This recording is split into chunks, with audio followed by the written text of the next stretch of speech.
We were talking about the pleasures of writing, and yet, of course, it's always dumped upon by those who are doomed to do it as the loneliest, most wretched profession that drives all of its practitioners to alcoholism, virtually, and all kinds of suffering. Well, I don't. Of course, you see, to begin with, I never had any secret ambition to be a writer. It never occurred to me to be a writer. I was always fascinated with the written word ever since I was a kid. I've read voraciously. I've always, when I came to Hollywood, I always felt at the beginning, they ignored the writer of the screenplay. It was hard to find him. He was in some cubicle. You'd say, when I first got, I said, look, I'd like to talk to the writer. They looked at me like, was I some kind of a nut? Want to talk to the writer? Got him in solitary. Yeah, almost that. Yeah. Of course, now writers of screenplay are more recognized. But I never thought about writing until I wrote my autobiography, which I wrote as sort of a catharsis. See, it gave me a chance to find out where I was, where I am, where I'm going. And out of that, I became interested in writing. And it still fascinates me to think I'm here talking to you about a book that I wrote. Yeah. Instead of one of my 80 movies or something. In some way, it must feel like you're playing the part of a writer, because all your life you play the parts of people. Somebody goes, hey, wait a minute, what are you doing here? Would John Wayne think you were kind of a sissy for being a man of letters, do you think, your old buddy? Oh, God, yes. I mean, he thought I was a sissy. He was very, very disappointed in me, because we did 4 movies together. He was very disappointed in me when I played Van Gogh in Lust for Life. We had a private showing of it, and geez, after that, he looked at me, Kirk, he says, how can you play a sniveling weakling who commits suicide? Yeah. I tried to tell him, John, I'm an actor. I'm trying to play a character. No, he says, we've got an image to maintain for the public. So, I mean, I think John would not, and I love that guy, but John would not look kindly on the fact that I'm writing a novel. I don't think he'd appreciate that. Did he think Van Gogh was a little too unmasculine for his tastes? Oh, yeah, but to him, it was unforgivable. He showed weakness. Yeah. And I portray men. I like to find, my idea, even in a novel or in a movie that I've played, and I've played a lot of, as you described, unscrupulous people, but I always find if you're playing a strong character, I want to see where he's weak. And if you play a weak character, where is he strong? Because everybody has a mixture of the elements. That's interesting, because a fine acting teacher, Miss Welch, who used to teach at Yale Drama School, always referred to that as the chink in the armor in the character. Well, that's what's interesting, to find that chink in the armor. Who wants to be let them see him for a minute. Macho or the completely weakling? What is that chink which may be a weakness or a strength? John Wayne ever make a pass at you? Was he supposed to? What kind of a I don't know. Someone just held that up on a card to be sure and ask you, and they said he's got a great story here about the time in the back seat of a car. Here, give me that card.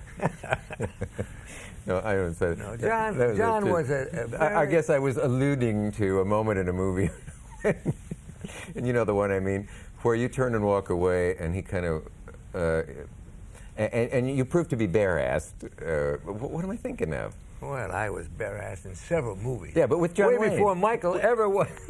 Before Michael made it really fashionable. With John Wayne, what is that thing where we don't realize until you walk away that you're wearing only your holster? No, I had long johns. I had my long johns on, and that was my idea, and to have my gun there, and I'm having a scene with him, but when I walk away, you see that he even got his pants on, but he still carries his gun with him. That was the idea. It wasn't bare-assed. We didn't see the Douglas buns? Not in that one. Well, But if you look at enough movies, you'll catch it now and then. Well, what does it say about me that I imagined that I saw them and they weren't even there? No, I can say beauty is in the beholder. And so is evil. I was mad about John Wayne. I'm willing to say that about him. Mother man, right here on television, whatever they think of me in Oregon. Of course, I think that most people thought that whenever the Pentagon were mapping out a military action, they always consulted John Wayne. Right. A real soldier said to me, I like his movies, but in the Army we used to call it the right way and the John Wayne way. And I'm afraid that might have hurt John's feelings. Someone also asked me once, if you got any guts, ask him why none of his strapping sons ever served a moment in the armed forces. And I didn't have the guts. Well, are you asking me now? Well, if you want to accept the question. Of course. I didn't mean to put you on the spot.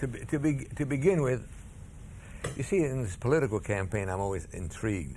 You talk about World War II. Mm-hmm. That was the last of the so-called real wars. There were the black hats and the white hats.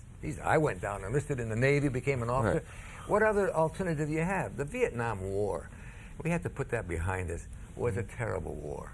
I was against the Vietnam War. I never thought why we were going in there. It was a rich man's war. My son Michael wasn't in the war because he's had a back problem, which he probably inherited from me. Yeah. A back problem which he couldn't pass. He didn't pass the physical, for which I was delighted. I never approved of that war. I felt sorry for all the veterans who came out of that war, the way they were mistreated by our own government who sent them there. Yes, but I think that's a mistake that we've made, and it should be put behind us. I often wonder why Mr. Clinton, for example, has never said, I hope they don't think I would not have gone into World War II, because I'm afraid some old-timers just never have seen the difference between Vietnam and World War II. There is. I would assume that he would. You see, you can't compare the two. Right. I can't assume that. And by the way, you misunderstood me. Someone asked me if I had the guts to ask John Wayne why his sons had never been, nor he in the armed forces. John Wayne has never been in. I mean, people assume that John was...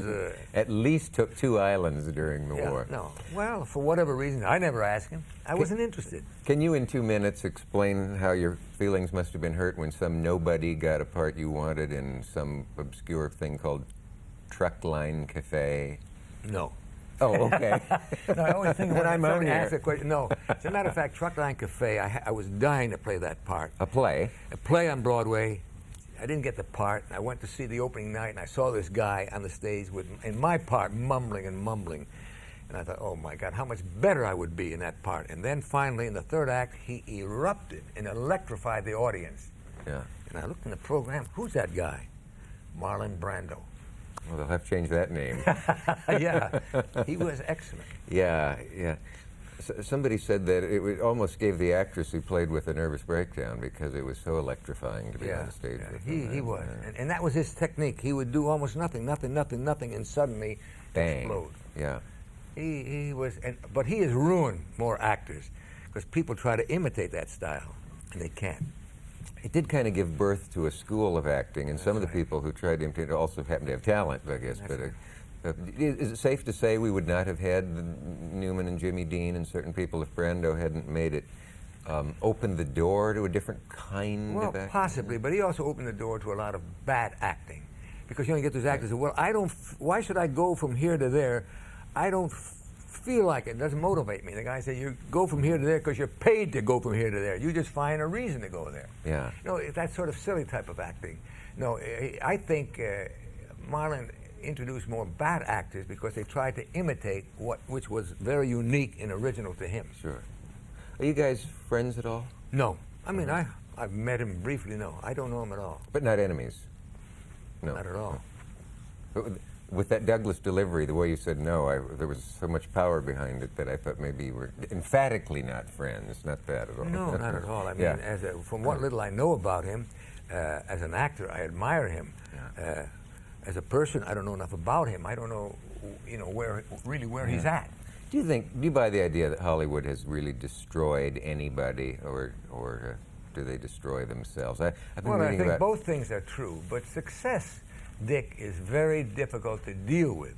And when you have success in my profession, it's so overwhelming that you have to learn how to handle it. And that's why I admire Michael. I think he handles his success. He knows what's make-believe and what's real. He deals with himself as a person. That's very important because I think a lot of people in my profession end up miserable because of success. Mm-hmm. Mm-hmm. Failure is easier to handle. Why don't you and a few of your friends who can't write as well as you do get together and you do a book on how to survive success? I think it'd be a terrific... it would apply to people not only in show business, but a lot of other fields, too, wouldn't it? I think I try to do that with my sons. I think that's a personal thing that you try to relate to people who are close to you. Yeah. Did you see Basic Instincts yet? Of course. Yeah. Of course. I thought it was a great movie from the point of view of acting. I think that a lot of people are so overwhelmed by the explicit sexuality of it. Yeah. I told Michael I think it's one of the best acting jobs he's ever done. Mm-hmm. Because it was a very complicated character who was always on the edge. Yeah. So you're not entirely ashamed of Michael's work? Ashamed? I was just thinking, I think I heard you talking about once when he got an Oscar, the feelings that welled up in you were so... Oh, well, he's gotten 2 Oscars. Yeah. I have never gotten an Oscar. I've been nominated. I get nominated for lots of things. I don't know. Talent always runs... what is it? Always a bridesmaid. Yeah, and the bridesmaid. It never. Well, congratulations on a splendid life. Well, you act like it's over, Dick. I mean, what do you mean? And all of us are going to remember you fondly. Thank you so I much. was when they give those Lifetime Achievement Awards, That's always when right. somebody say, "My life isn't over. What the hell is this?" Right. I always think somebody's looking at a health report saying, "Geez, we better give this guy an award quick." I was alluding to your close shave with the Grim Reaper in that helicopter Well, crash. I'm glad that I'm here. Please come back every decade from now on. I will will, you? Dick. Thank you. Kirk Thank Douglas, very much. he wrote The Gift, by God. We'll see you next time.